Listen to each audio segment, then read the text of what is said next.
I guess to step back a little bit, it's probably worth looking at what is it that schools are there for, right? You know, what is it they're doing? And as far as frustrating as it is, schools that or societies that have higher levels of education are also more prosperous. So somehow we have to recognize, what is it that schools do well? Like, what functionality do schools serve for a society? But how can we do that without institutionalizing the experience? So we want to take the good stuff of school, and we want to get rid of the stuff that's demotivating, the stuff that takes students and pushes them out of that experience and makes them, gets them frustrated, upset. And I'll give you one example. I have a daughter who just loved school up until she hit grade 5. Up until then, she was, I guess, just blessed with good teachers who made learning fun. They played games in class. They got together and they did just these neat little activities that she would spend, her weekends. She would spend 5-6 hours a day without me telling her to spend time, putting together projects and experiments, because they were fun, right? They didn't feel like work to her. They were challenging, they were engaging, and she loved doing this. And so I never had one day that I can recall up until this year where she said, I don't like school. Every day she was the first one up. She never missed a bus. She was upset if we had something up where she had to miss a day of school. This year that all changed. And this year she got a teacher who taught. And she moved from fun, exploratory, engaging learning to memorizing and getting activities done that he felt were important for her to do, and the fun was gone. There were no more games, and as she said numerous times, somebody should teach him how to teach. And the reason, I think, is exclusively based on the fact that has this experience of learning that was personal. It reflected her interests. Most importantly, I think for kids, it was fun. Children have this natural creativity, right? This natural ability. They like to explore from the time they're born. They like to engage with things. They like to touch. They like to interact. They're not very good at sitting. There's a reason they're not good at sitting, because their minds are wired to figuring out the world. And so the moment you take a student, you sit them down and you say, now listen, you're really handicapping them, because their brains aren't wired for that yet. It takes years of schooling until they can do that well. So this, I guess, was her first encounter with that experience, where the world moved from being fun, exploratory, to sit and listen. So the advice that you're asking about for your son or for other children, how do we make it fun for them, or how do we make it relevant? What kind of a model can we have that actually works in the long run? I wish I had a simple answer, but part of our challenge is all of our society is structured to institutionalize our experiences. Work institutionalizes us. There's the odd person who can take what you've done and sort of make your own freedom and do your own work. But most people, we move into an institution for employment, we move into an institution for our healthcare needs, we move into an institution for our schooling needs. So what happens is you can't then just stop and break one part of your life apart and not institutionalize it. So what I mean is, I can't just say to my daughter, don't go to school, hang out with me for a day. It would be a great model, right? We could spend time, she could ask questions, I could engage, I could give her learning activities. The problem is, my work is institutionalized. So my work would say, no, you can't. George, you can't just, your daughter can't hang out with you at work all day. You've got work to do and she's got to be in school. So the problem is, and I often talk about networks and being properly connected, there's a drawback to integration and connectedness.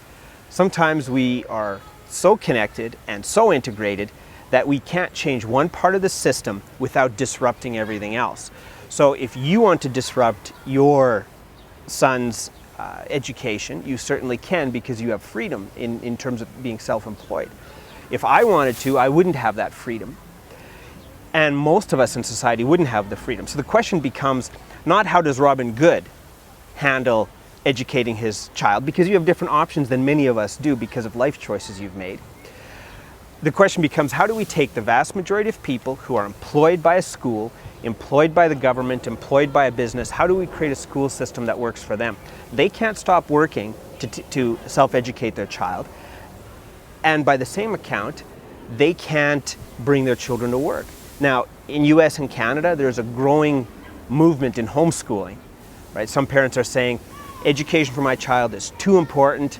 I need that connection with my child. I'm not even going to bother sending them to school. Again, there's a financial choice there. I know one individual, he's a professor at a university in the States. They homeschool. They've made a big choice. Society often requires two-income families. So they've made a choice to do with less so that she can stay at home and homeschool their children. Again, not everyone has that choice. So then we move into more radical thinking, like Ivan Illich, who suggests we deinstitutionalize schooling. We deschool society. It's a compelling model. He probably has one of the earlier thoughts on learning webs, right? He threw out learning webs in 1972, 73. Here's a guy that was saying, hey, we need to be able to connect these interested students with individual experts in different ways. So he was throwing this out at that time already. But now, think of where we are, 35, 36 years later, and we still, in fact, not just the same institutional system, we have a more institutionalized schooling system than we did 35 years ago. So we haven't moved more to enlightening and opening up the passion for students to learn. So I'm sort of at a point now where I think, what will it take for us to make schooling fun and engaging, that's not centered on curriculum, but that's centered on learning? I spend a lot of my time in emerging technologies, so I'm inclined to say maybe there's some hope in these tools for doing that. Maybe there's a way for a student who's taking a course in grade 3 to suddenly say, I love learning about whatever, Malaysia, or I love learning about Italy in school.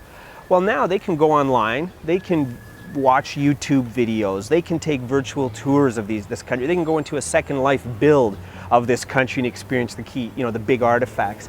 So suddenly what's happened is, even though schooling still constrains and still institutionalized the individual, when we get out of school, these children, and I've seen this with my own kids, they go out and the world is open for them again. Last summer, my daughter, who was 14 at the time, she went out and started on a social networking site called Horse. She spent her summer buying virtual horses, selling them, trading them. She set up a club and a committee. She had elections for a vice president of her committee. When I was a kid, I spent my summers lying on my butt at the beach. And here she is, passionately engaged in learning about horses, learning business through buying, selling, trading, organizing people, forming groups.